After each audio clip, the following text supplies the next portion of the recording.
آپ کا کمال نہیں ہے، یہ اللہ کا کمال ہے کہ اس نے آپ کو توبہ کی اور عبادت کی توفیق عطا فرمائی۔ کتنے لوگوں کو اللہ نے اپنے گھر سے محروم کر دیا۔ اگر جس کے ایمان بہت کمزور ہے نا، وہی اللہ کے گھر سے دور ہوئے۔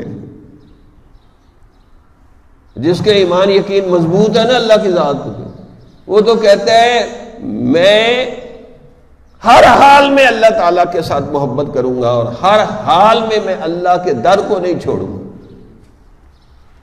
یار اللہ کے در کو چھوڑ کے کہاں جا سکتے ہیں؟ اگر کوئی اللہ والا اللہ کے در اور گھر کو چھوڑ دے تو اس کی پکڑ آ جاتی ہے، تو اور عام آدمی کی کیا اوقات ہے۔ ایک نئے ذکر فکر کرنے والے سالک بیٹھے تھے، اس کو نہ 3 دن کھانا نہیں ملا، مجاہدہ تو کر رہا تھا، فاقے آ گئے تو وہ اٹھ کے اس نے کہا بھائی 3 دن ہی کی بات ہوتی ہے، اب 3 دن بس ہو گیا ہے، اب زیادہ نہیں میں بھوکا رہ سکتا۔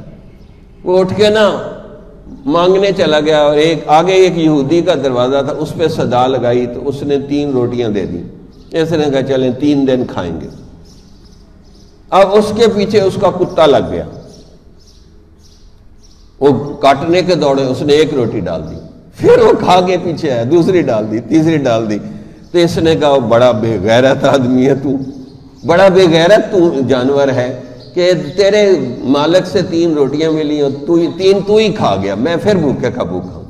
تو اللہ نے سمجھانے کے لیے اس کتے کو آواز، زبان تو تھی، بولنے کی توفیق دے دی۔ اس نے کہا میں 5 دن سے بھوکا بیٹھا ہوں، میرے مالک نے مجھے بھول گیا ہے، روٹی نہیں ڈالی، پھر بھی میں نے یہودی کا دروازہ نہیں چھوڑا، اور تو 3 دن بھوکا رہا تو اللہ کا دروازہ چھوڑ کے یہودی کے دروازے پہ آ گیا، تو میرے سے بڑا بے غیرت ہے، تو میرے سے بڑا بے غیرت ہے کہ اللہ کا دروازہ چھوڑ دیا۔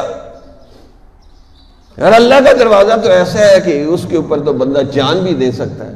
قُلْ إِنَّ صَلَاتِي وَنُسُكِي وَمَحْيَايَ وَمَمَاتِي لِلَّهِ رَبِّ الْعَالَمِينَ، کہہ دو بے شک میری نماز، میری قربانی، میرا جینا اور مرنا سب رب العالمین کے لیے۔ یہ ہے ایمان،